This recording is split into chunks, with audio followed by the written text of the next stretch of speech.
There's a lot of good books out there that talk about how humans want to belong to a particular group, or as Seth Godin calls it, tribes. Tribes, we need you to lead us. This is a book he released many years ago.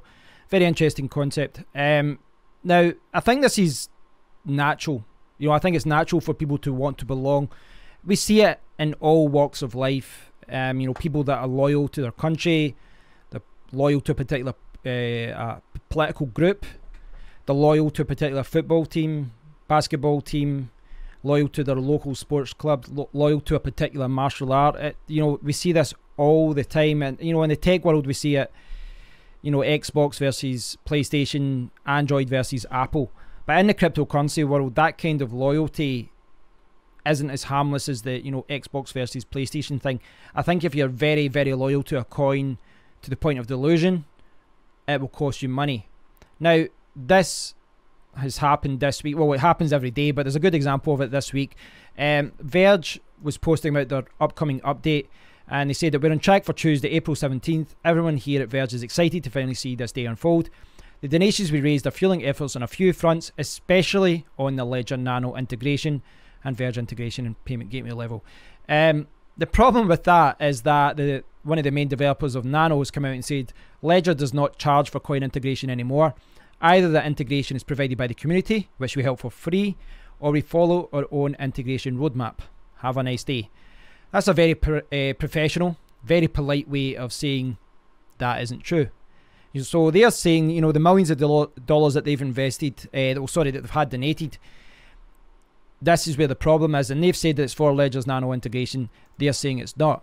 Now, there's a lot of discussions on Reddit about what's happening here. People have been following the addresses, and they've said, they've seen that they've been sending money to Binance and all this, and they're saying, I saw someone saying that, I don't know what's going on here, but it doesn't look good.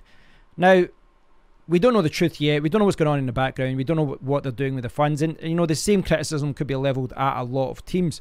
You don't know what they're doing with the money. It's not very transparent, and it's one of the main problems of cryptocurrency.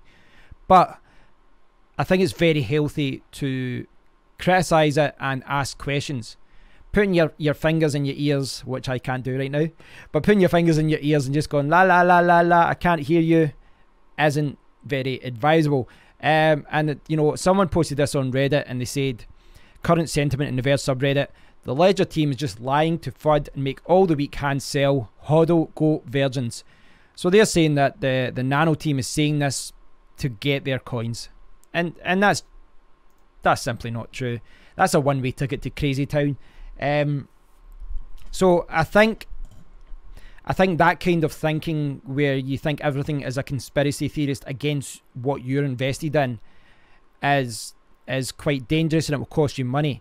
Now, I've talked about how it's important to diversify your portfolio, and that's what I'm trying to do. I'm trying to mine particular coins for a few weeks, then move on to another coin and build up some money in the new coins. And I think it's important to spread your risk in that regard. But there's a lot of people that are pretty much 100% invested in one particular coin, and these guys are very, very passionate.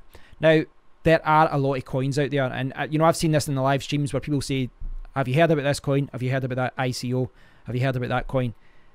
9 times out of 10, I haven't heard of it, because it's a brand new coin, and there's thousands of new coins and ICOs coming out, and you simply can't research them all. When I research a new coin, I check out the white paper, then I hang out the Discord group, and then I talk to people and I learn more about it. You can't do that with thousands of coins. You can do it with a few. So you kind of need to pick your battles in that way. Now, I can understand loyalty to a particular coin. Not only do you become financially invested in it, but there's the emotional side of it as well, because you want them to succeed. But you also have interactions with people from the team, the founder perhaps, maybe the developers, or just other investors and miners in the community. So you want them to succeed because you're part of that group, you're part of that community, be it Zcash or Ethereum or whatever. You're one of those guys, and you're all in it together, and there's this loyalty about it. But this loyalty can cost you money. Now, I can understand this kind of way of thinking, though. It's human nature, and I can understand it. Now, to use an example from the last week, you guys saw that I talked about Safecoin. It was attacked, and people are laughing. You know, Safecoin, haha, it's been attacked. You know, it's attacked by Komodo developers. That's, you know, what everyone says. But you know, a lot of people are saying, I don't trust that coin, I shouldn't mine there, and that's, I can understand that thinking, and I'm not saying that's not smart thinking, but you know, because I'd already been mining it, and because I've chosen to continue mining it, I've been hanging out in the Discord group, and I've been following, you know, what's happening with the mining side of things and what's happening with the refunds and the rollback and all that. And I don't think the developers have had any sleep in like 2 or 3 days. So you've seen them, you know, for 3-4 days, you know, since the attack, they've been providing support non-stop. They've been helping people. They've been working non-stop to do it right. Now, when you see that, it's hard not to feel some, not loyalty, but you do want them to succeed. You see how hard they're working, and you're like, you know, good luck to you. I want you to do well. So when you see them doing that, you see what they're doing, and you go, good on you. I've been mining you. So, you know, I've mined, so I'm financially invested. But, you know, once you see what the guys are doing, they're nice people and they're trying to succeed, you do want them to succeed. That being said, if a coin like Safecoin or Bitcoin Private or Ethereum or Raven, any other coin that I'm invested in or that I've mined or anything, if I start seeing news where they're saying one thing and everyone is saying the opposite, you need to take a step back and say, right, what is going on here? Who is telling the lies? And a lot of the time you'll never find out, because, you know, it's hearsay and there's people throwing mud and it's hard to see, you know, what's going on. But that's not the point. The point is, you should be asking questions. You should be skeptical. Cryptocurrency is the Wild West, and you need to assume that everything isn't always what it should be, you know, or what it appears to be.